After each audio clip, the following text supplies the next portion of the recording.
शंकराचार्य के पिताजी शिवा गुरु उनका नाम था। शिवा गुरु अपने गुरु के आश्रम में, उनके गुरुकुल में रहते थे ज्ञान अर्जन करने के लिए। और शिवा गुरु की भक्ति और उनके ज्ञान से उनके गुरु बहुत प्रसन्न थे। और जैसे जैसे शिवा गुरु बड़े होते गए तो उन्होंने मन में एक सोच के रखा था, मन में एक भाव था कि उनको उनका जीवन उनको ब्रह्मचर्य का ही पालन करना है, ये सब संसार में या उसमें नहीं पड़ना है। तो ये एक विचार के साथ शिवा गुरु गुरुकुल में रह रहे थे। भक्ति ज्ञान सब, गुरु की सेवा, सब कुछ अच्छे से चल रहा था। अब एक दिन शिवा गुरु को उनके गुरु बुलाते हैं और गुरु उनको कहते हैं, उनको आज्ञा देते हैं कि अब तुम्हारा समय आ चुका है, तुमको संसार बसाना है, तुम्हें शादी करनी है, तुम्हारा दाम्पत्य जीवन तुमको शुरू करना है। तो शिवा गुरु अपनी इच्छा व्यक्त करते हैं अपने गुरु को कि मुझे आजीवन ब्रह्मचर्य का पालन करना है, ब्रह्मचारी बनना है, मुझे शादी या ये सब संसार की मायाजाल में पड़ना नहीं है। तब उनके गुरु उनको गृहस्थी बनने का आदेश देते हैं और कहते हैं तुम्हें गृहस्थ आश्रम शुरू करना है, तुम्हें गृहस्थी ही बनना है, अब वो समय आ चुका है। और उसी एक दो दिन में उनके पिताजी आते हैं, शिवा गुरु के पिताजी आते हैं और शिवा गुरु को समझाकर घर वापस ले जाते हैं। अब घर जाकर उनके विवाह के लिए तैयारियां शुरू करते हैं।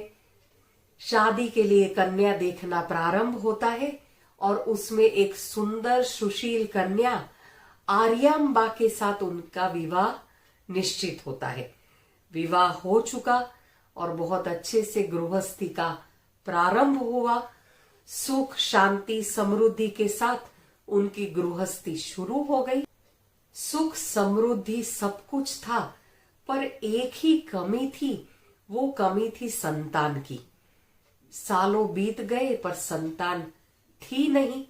एक दिन शिवा गुरु आर्याम्बा को कहते हैं कि देखो हमारे पास जीवन में सब कुछ है, हमारी गृहस्थी बहुत अच्छे से चल रही है, पर संतान नहीं होने के कारण जीवन में एक कमी लगती है।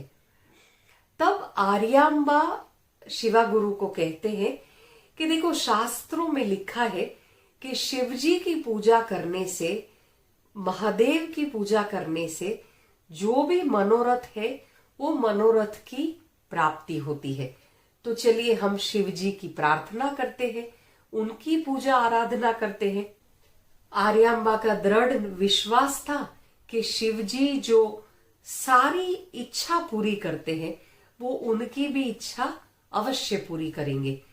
कहते हैं 48 दिन तक आर्याम्बा और शिवा गुरु ने कालाडी गांव है केरला में, वहां पर वो लोग रहते थे। वहां पर एक शिवा मंदिर है, आज भी वो शिवा मंदिर है। वो शिवा मंदिर वृषभाचल महादेव का मंदिर है। वहां पर दोनों दंपति बहुत श्रद्धा से 48 दिनों तक भगवान शिव की पूजा प्रार्थना और उपासना करते हैं। और एक दिन भगवान सपने में आते हैं शिवा गुरु के। भगवान शिव सपने में आए और शिवा गुरु को कहा कि मैं तुम्हारी तपस्या और तुम्हारी प्रार्थना से बहुत खुश हूं, तुम मांगो तुम्हें क्या वरदान में चाहिए। शिवा गुरु कहते हैं भगवान शिव को कि आपके मिलने के बाद क्या इच्छा बाकी रहती है, पर फिर भी मेरे मन में एक संतान की इच्छा है, मुझे एक संतान चाहिए।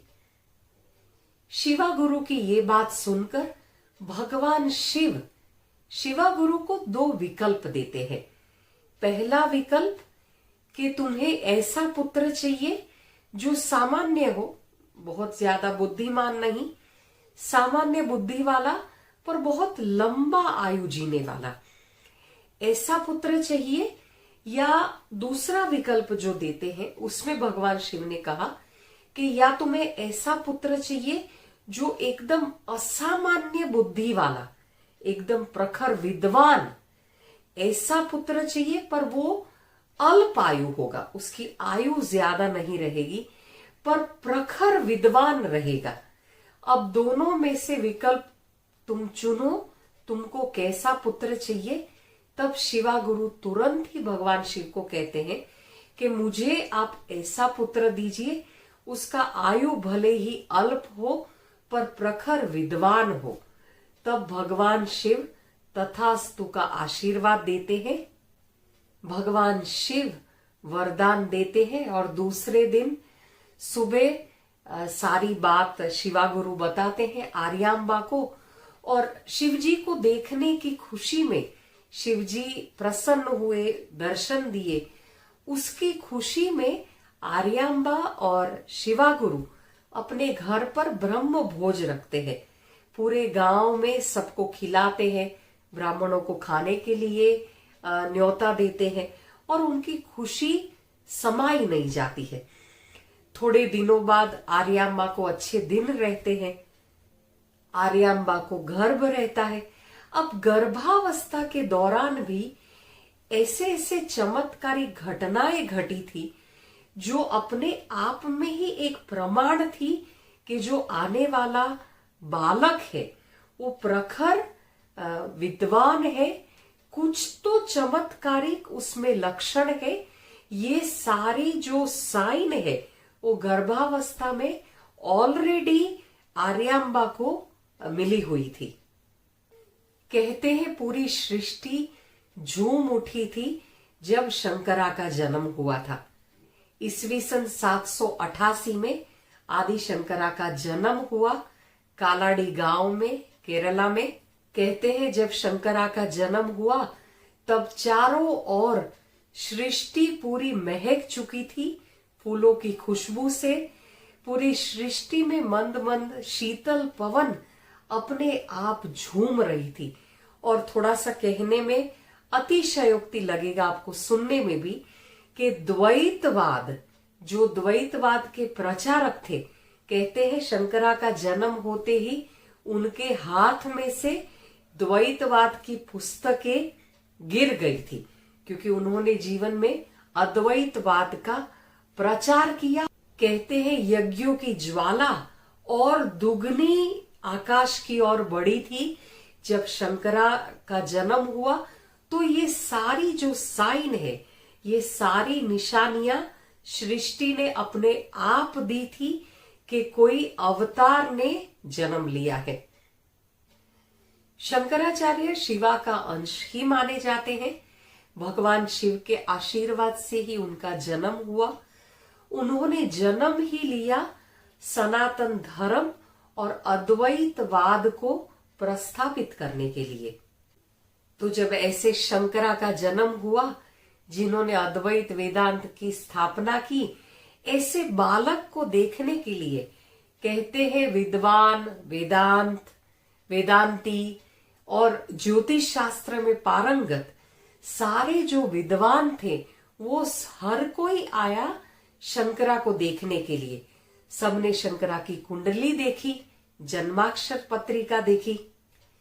शंकरा के जन्म पर ग्रहों की दशा और ग्रहों की स्थिति देखकर सारे विद्वानों ने यही कहा कि ये बालक प्रखर विद्वान बनेगा। ये बालक के सामने तर्क में कोई भी खड़ा नहीं रह पाएगा, ये तर्क में सबको हरा देगा और ये विवाद करने में बहुत ज्यादा निपुण रहेगा और सत्य को ये अपने आप प्रस्थापित करेगा। तो ये सारी भविष्यवाणियां तब जब सारे विद्वान शंकरा के जन्म के समय पर आए तब उन्होंने ये सारी भविष्यवाणियां की थी। ज्ञानी गुणी ने तब कहा था कि ये शास्त्रों का ज्ञाता बनेगा और सृष्टि को, इस जगत को एक नई सोच देगा, एक नया रास्ता देगा। सबने कहा था कि ये एक नए पथ का निर्माण करेगा और वो जो ज्ञान की संरचना करेगा, वो ज्ञान, ये सृष्टि रहेगी तब तक शंकरा का ज्ञान रहेगा।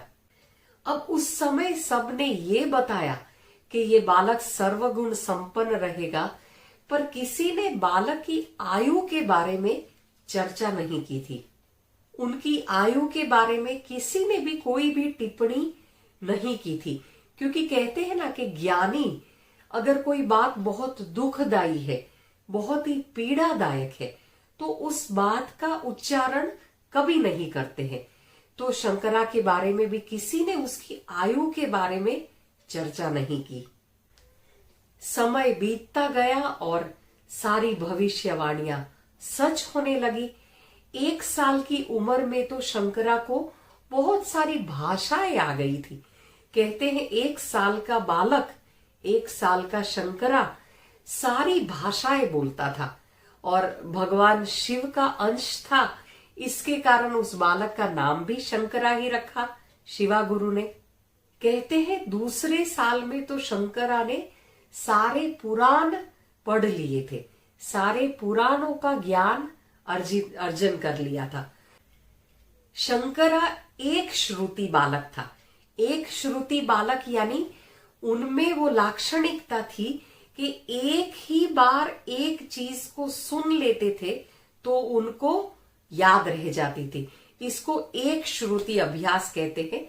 एक ही बार सुनकर उनको याद रह जाता था।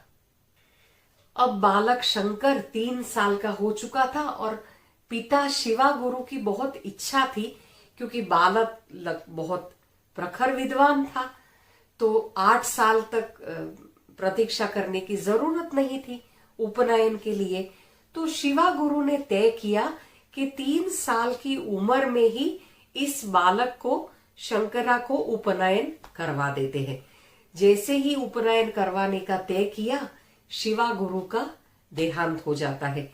वैसे भी बहुत उम्र के बाद शंकरा का जन्म हुआ था, पर मन में बहुत संतोष था शिवा गुरु को कि उसका बेटा इतना विद्वान है।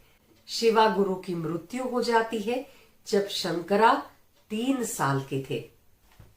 आगे की कहानी बाद में सुनते हैं शंकराचार्य के बारे में। आपको वीडियो पसंद आया है तो चैनल को सब्सक्राइब जरूर करिए।